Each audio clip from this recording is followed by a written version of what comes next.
जी अस्सलाम वालेकुम dear students, कैसे हैं आप? ठीक हैं? होपफुली ठीक होंगे। आज हम जो लेक्चर शुरू करने जा रहे हैं, जो टॉपिक है हमारा आज वो हाइड्रोजन बॉन्डिंग है। डियर स्टूडेंट, आपको मालूम है कि हम इंटर मालिक्यूलर फोर्सेस को जो है वो डिस्कस कर रहे हैं, और इंटर मालिक्यूलर फोर्सेस में जो हमने पहला बॉन्ड डिस्कस किया था वो हमारे पास डाइपोल डाइपोल इंटरेक्शन था। अब जो दूसरा हमारे पास जो इंटर मालिक्यूलर फोर्स है जिसको आज हम क्लियर करने की कोशिश करेंगे वो है हाइड्रोजन बॉन्डिंग। डियर स्टूडेंट, आपको मालूम है कि जो डाइपोल डाइपोल इंटरेक्शन है उसमें हमने ये कहा था कि जो एक मालिक्यूल होता है, पोलर मालिक्यूल, उसका जो पार्शियल पॉजिटिव एंड होता है वो दूसरे नेबर मालिक्यूल के पार्शियल नेगेटिव एंड को अपनी तरफ अट्रैक्ट करता है, और उनके अट्रैक्शन के नतीजा में जो बॉन्ड बनता है उसको हम आमतौर पर डाइपोल डाइपोल इंटरेक्शन कहते हैं। अब जो आज का टॉपिक हमारा हाइड्रोजन बॉन्डिंग है डियर स्टूडेंट, ये भी कहा जाता है कि ये डाइपोल डाइपोल इंटरेक्शन की ही एक यूनिक फॉर्म है, उसकी एक मुनफरद टाइप होती है। और ये क्या होता है इसको डिफाइन करने से पहले हम एक यहाँ पर एग्जाम्पल को समझने की कोशिश करेंगे। यहाँ पर मैंने एक वाटर का जो है वाटर मॉलिक्यूल का स्ट्रक्चर बनाया है। वाटर मॉलिक्यूल आपको पता है उसमें एक ऑक्सीजन एटम होता है और दो उसके साथ हाइड्रोजन एटम होते हैं, और ये जो हाइड्रोजन एटम होते हैं ये सम एंगल पे जो है वो एक दूसरे के साथ मौजूद होते हैं, और जो यहाँ पर एंगल होता है हाइड्रोजन ऑक्सीजन और हाइड्रोजन एटम के दरमियान ये जो एंगल बनता है बॉन्ड एंगल, इसको 104.5 डिग्री जो है वो कहा जाता है। इतना एंगल होता है। अब आपको ये भी पता होना चाहिए डियर स्टूडेंट कि जो ऑक्सीजन है ये आमतौर पर ज्यादा इलेक्ट्रोनेगेटिव है, और इसकी जो इलेक्ट्रोनेगेटिविटी होती है आमतौर पर आपको मालूम होगा 3.4 होती है, और जो हाइड्रोजन है उसकी इलेक्ट्रोनेगेटिविटी हमारे पास 2.1 है।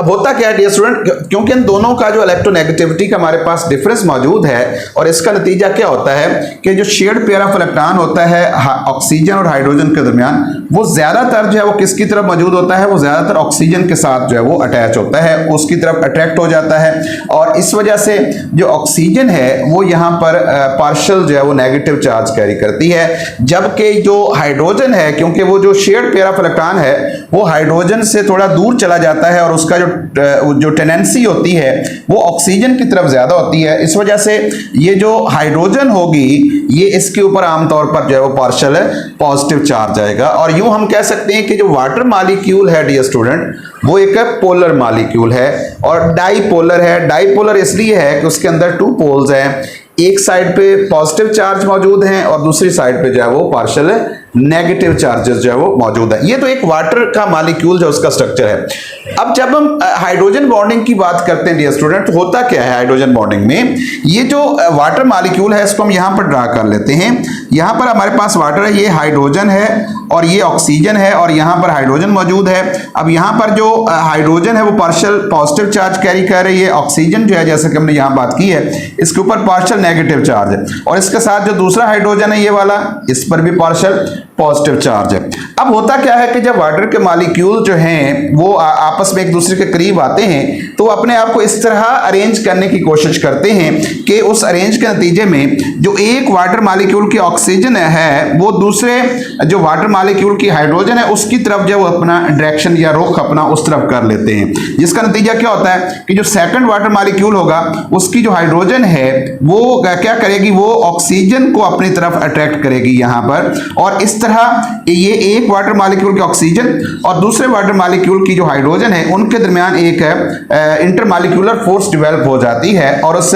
फोर्स को हम आमतौर पर हाइड्रोजन बॉन्ड कहते हैं। और उसकी वजह यह है कि एक साइड पे जो है वो हाइड्रोजन है, दूसरी साइड पे ऑक्सीजन हो सकता है, नाइट्रोजन हो सकता है, फ्लोरीन हो सकता है, जो सबसे ज्यादा इलेक्ट्रोनेगेटिव एटम है उनमें से कोई एटम जो है वो दूसरी साइड पे हो सकता है। तो जब एक वाटर मॉलिक्यूल की या एक मॉलिक्यूल की हाइड्रोजन और दूसरे मॉलिक्यूल के ऑक्सीजन, नाइट्रोजन या फ्लोरीन में से कोई भी एटम जो है वो इस हाइड्रोजन के साथ बॉन्ड बनाएगा तो उस बॉन्ड को हम हाइड्रोजन बॉन्ड कहेंगे। याद रखिएगा हाइड्रोजन बॉन्डिंग में डियर स्टूडेंट एक मॉलिक्यूल का हाइड्रोजन एटम होना जरूरी है, दूसरे मॉलिक्यूल का जो है वो एटम वो मोस्ट इलेक्ट्रोनेगेटिव एटम है, 3 उनमें से कोई हो सकता है, जिसमें मैंने बताया आपको फ्लोरीन है, क्लोरीन है, फ्लोरीन है, या फिर ऑक्सीजन है या फिर नाइट्रोजन है डियर स्टूडेंट। तो यहां पर जो है वो एक बॉन्ड डेवलप हो जाएगा। इसी तरह ये जो सेकंड वाटर मॉलिक्यूल हमारे पास, इसका ये जो ऑक्सीजन है, ये इसी तरह इस वाटर मॉलिक्यूल के हाइड्रोजन के साथ एक यहां पर जो है वो अट्रैक्टिव फोर्स डेवलप कर लेगा, और उस अट्रैक्टिव फोर्स को भी हम आमतौर पर हाइड्रोजन बॉन्ड कहेंगे। अब हाइड्रोजन बॉन्ड की यहां से हम डेफिनेशन जो है वो फिर निकाल सकते हैं, और वो ये है कि hydrogen bonding is a type of intermolecular force in which hydrogen of the one molecule, partially positive charge hydrogen of the one molecule makes a bond with the partially negative charged atom of the other molecule, or that can be oxygen or a nitrogen or a fluorine. तो जब एक molecule के hydrogen दूसरे molecule के oxygen, fluorine या nitrogen के साथ जो बॉन्ड बनाएगा, उस बॉन्ड को हम आमतौर पर हाइड्रोजन बॉन्ड कहते हैं। तो यही डेफिनेशन हमारे पास मौजूद है। A bond which is form, जो बनता है when partially positive charge hydrogen atom attracts the partially negative charge, जो कि फ्लोरीन हो सकता है, नाइट्रोजन, ऑक्सीजन हो सकता है, atom of other molecule is called hydrogen bonding. इसको हम आमतौर पर हाइड्रोजन बॉन्डिंग कहते हैं। अब ये इसकी डेफिनेशन है। अब इसमें मैंने यहां पर जो एग्जांपल आपको दी है वो वाटर की है, और वाटर में आपको पता है हाइड्रोजन बॉन्डिंग जो है वो मौजूद होता है। इसके अलावा ये जो हाइड्रोजन बॉन्डिंग है, इसका जो सेकंड एग्जांपल हमारे पास है वो हाइड्रोजन फ्लोराइड है। अब हाइड्रोजन जो फ्लोराइड है, इसके अंदर भी ये जो है वो बॉन्ड मौजूद होता है, और उसको कैसे फॉर्मेशन होती है ये आपको पता है। हाइड्रोजन है और ये दूसरी तरफ फ्लोरीन है, जो कि सबसे मोस्ट इलेक्ट्रोनेगेटिव एटम है, और इनमें इलेक्ट्रोनेगेटिविटी का डिफरेंस इस तरह, ये एक HF मॉलिक्यूल है, एक HF मॉलिक्यूल यहां पर मौजूद है, एक HF मॉलिक्यूल यहां पर मौजूद है। अब होता क्या कि ये जो हाइड्रोजन है ये पार्शियली पॉजिटिव चार्ज होगा, और ये जो फ्लोरीन है ये पार्शियली नेगेटिव चार्ज होगा। एक मॉलिक्यूल बन गया HF का, इस तरह ये वाला पार्शियल पॉजिटिव चार्ज होगा, ये वाला पार्शियल नेगेटिव चार्ज होगा, और ये दूसरा मॉलिक्यूल होगा। तीसरे मॉलिक्यूल में ये पार्शियल पॉजिटिव चार्ज है, यहां पर पार्शियल नेगेटिव चार्ज होगा, और ये नेक्स्ट मॉलिक्यूल के अंदर हाइड्रोजन फिर पार्शियल पॉजिटिव चार्ज है, और ये जो है वो पार्शियल नेगेटिव चार्ज है। अब होता क्या है डियर स्टूडेंट कि जो एक HF मॉलिक्यूल है, उसका जो फ्लोरीन है वो साथ वाले हाइड्रोजन को अपनी तरफ यहां पर अट्रैक्ट कर लेता है, और इस तरह इनके दरमियान यहां पर जो बॉन्ड बनेगा उसको भी हम आमतौर पर हाइड्रोजन बॉन्ड का नाम देंगे। इसी तरह ये फ्लोरीन इस हाइड्रोजन को अट्रैक्ट कर लेगा, यहां पर भी जो बॉन्ड बनेगा उसको हम हाइड्रोजन बॉन्ड कहेंगे। ये फ्लोरीन इस हाइड्रोजन एटम को अट्रैक्ट करेगा, इसमें भी यहां पर जो बॉन्ड बनेगा उसको हम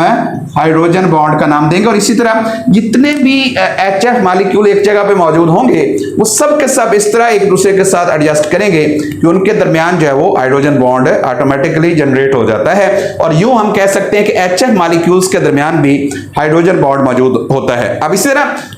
हमारे पास अमोनिया है। अमोनिया के मॉलिक्यूल जब एक जगह पे इकट्ठे होते हैं डियर स्टूडेंट, तो अमोनिया का स्ट्रक्चर यहां पर मैंने ड्रा किया है, जिसमें आपको पता है कि यहां पर हाइड्रोजन है जो कि पार्शियल पॉजिटिव चार्ज है, और इसी तरह ये हाइड्रोजन भी पार्शियल पॉजिटिव चार्ज है, लेकिन जो नाइट्रोजन है ये पार्शियली नेगेटिव चार्ज है, क्योंकि ये ज्यादा इलेक्ट्रोनेगेटिव एटम है। जब अमोनिया में नाइट्रोजन जो है वो दूसरे अमोनिया की हाइड्रोजन के पास पहुंचता है, तो दूसरे मॉलिक्यूल जो अमोनिया मॉलिक्यूल है उसकी हाइड्रोजन और इसका नाइट्रोजन जो है ये भी आपस में क्या करते हैं, बॉन्ड बना लेते हैं। उस बॉन्ड को भी हम यहां पर क्या नाम देंगे, हाइड्रोजन बॉन्ड कहेंगे। इस तरह इस मॉलिक्यूल की जो नाइट्रोजन है वो नेक्स्ट मॉलिक्यूल की हाइड्रोजन के साथ यहां पर जो बॉन्ड डेवलप करेगा उस बॉन्ड को भी हम क्या कहेंगे डियर स्टूडेंट, हाइड्रोजन बॉन्ड का नाम देंगे। तो यूं हम कह सकते हैं कि जो हाइड्रोजन बॉन्ड है उसमें अब तीनों एग्जांपल्स आप देख ले सामने कि उसमें एक मॉलिक्यूल का हाइड्रोजन है, जैसा कि यहां अमोनिया की हाइड्रोजन, दूसरी तरफ नाइट्रोजन है। यहां पर HF जो है उसमें एक तरफ फ्लोरीन है लेकिन दूसरी तरफ हाइड्रोजन है, और यहां वाटर में भी हमने बात की है कि एक वाटर मॉलिक्यूल की ऑक्सीजन है लेकिन दूसरी तरफ हाइड्रोजन है। तो हाइड्रोजन एक तरफ मस्ट है, इसी वजह से इसका नाम हाइड्रोजन बॉन्डिंग है, लेकिन दूसरी तरफ ऑक्सीजन भी हो सकता है, दूसरी तरफ फ्लोरीन भी हो सकता है, और दूसरी तरफ जो है वो नाइट्रोजन भी हो सकता है। इनमें से कोई भी जो एटम है वो यहां पर बॉन्ड हाइड्रोजन के साथ जब डेवलप करेगा तो उस फोर्स को हम आमतौर पर हाइड्रोजन बॉन्डिंग का नाम देंगे। तो यहां पर आपको ये कंसेप्ट क्लियर हो जाना चाहिए कि हाइड्रोजन बॉन्डिंग भी एक किस्म का डाइपोल डाइपोल इंटरेक्शन ही है, लेकिन ये स्पेसिफिक है क्योंकि इसमें ज्यादा स्ट्रांग फोर्स बनती है। याद रखिएगा, जो हाइड्रोजन बॉन्डिंग है ये डाइपोल डाइपोल इंटरेक्शन की निस्बत जो है वो ज्यादा मजबूत और ज्यादा स्ट्रांग जो है वो बॉन्ड शुमार किया जाता है।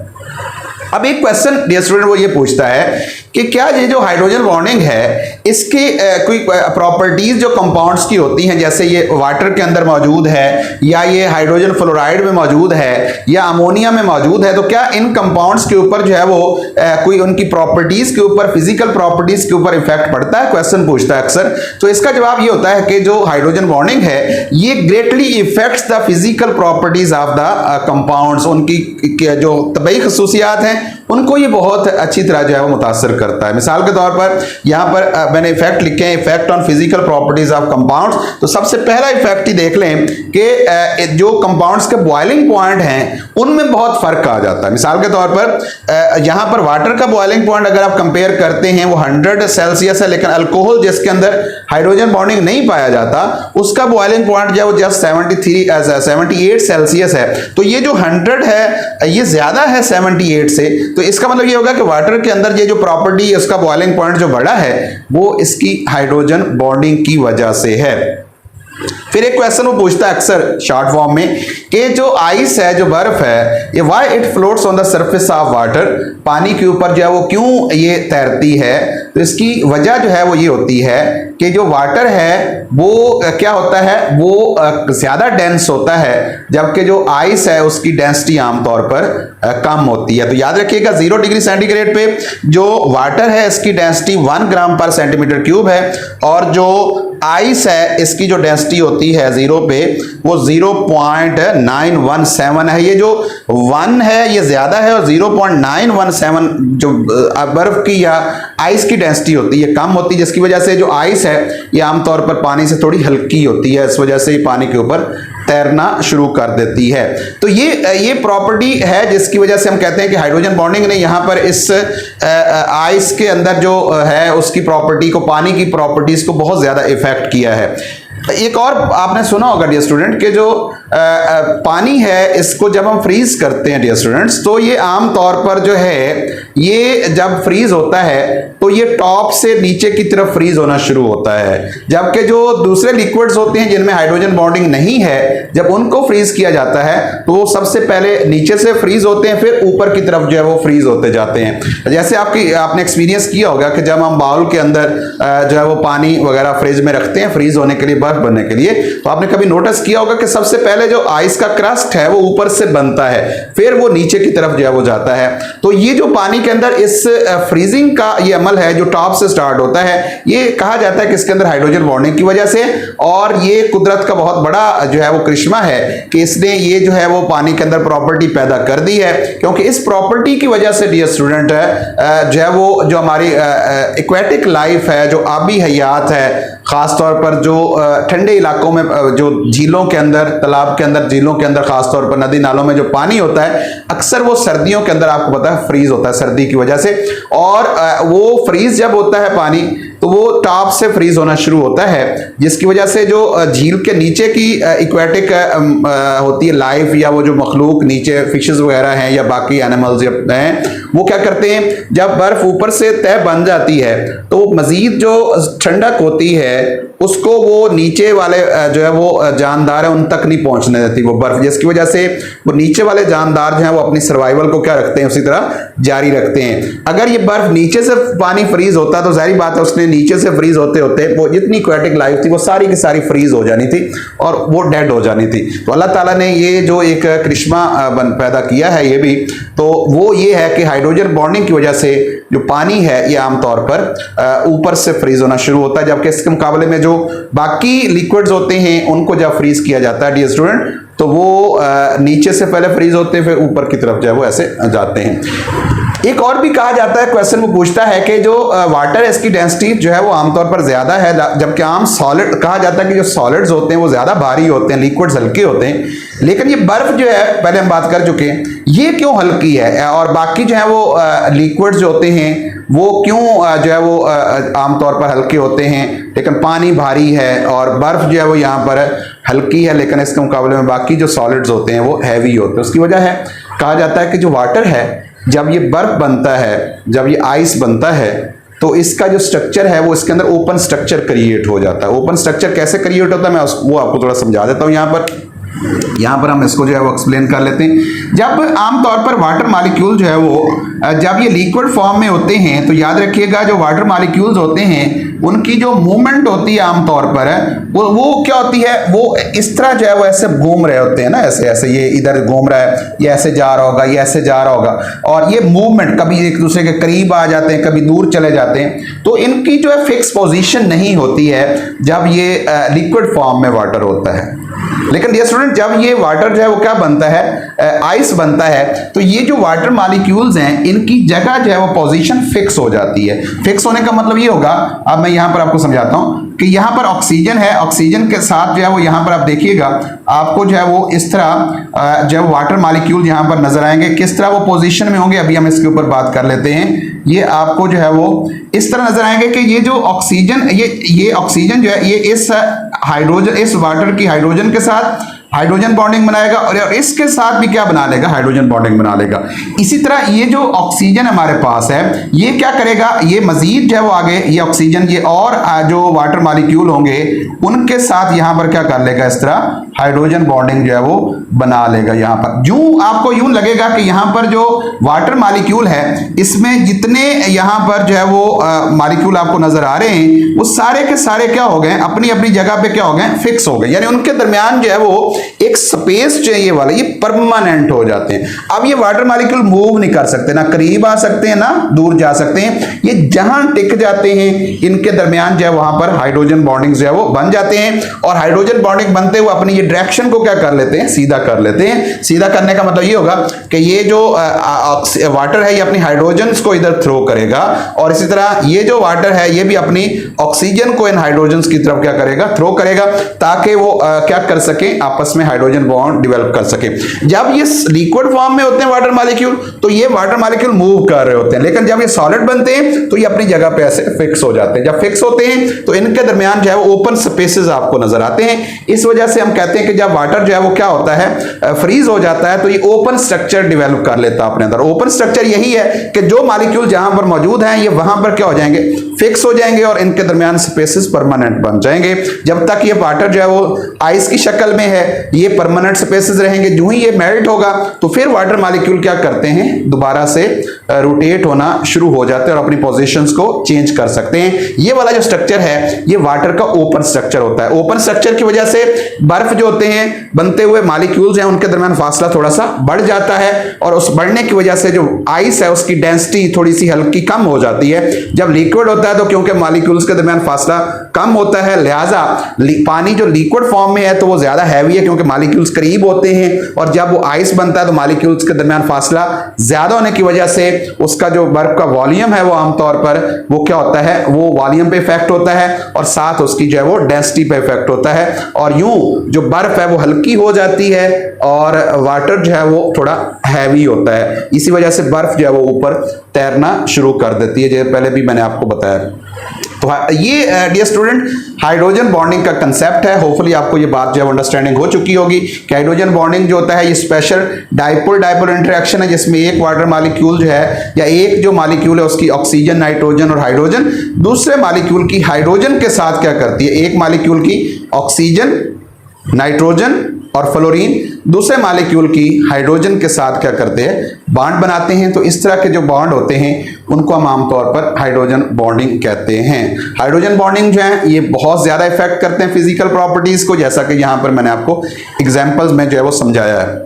होपफुली ये क्वेश्चन बड़ा इंपॉर्टेंट है, बहुत एग्जाम्स के अंदर बहुत बार पूछा गया है और ये लॉन्ग फॉर्म में आमतौर पर क्वेश्चन आता है जिसमें आपने लिखना क्या होता है कि जो है वो हाइड्रोजन बॉन्डिंग है क्या, हाइड्रोजन बॉन्डिंग बनाते हुए जो मॉलिक्यूल्स होते हैं वो किस तरह जो है वो अपना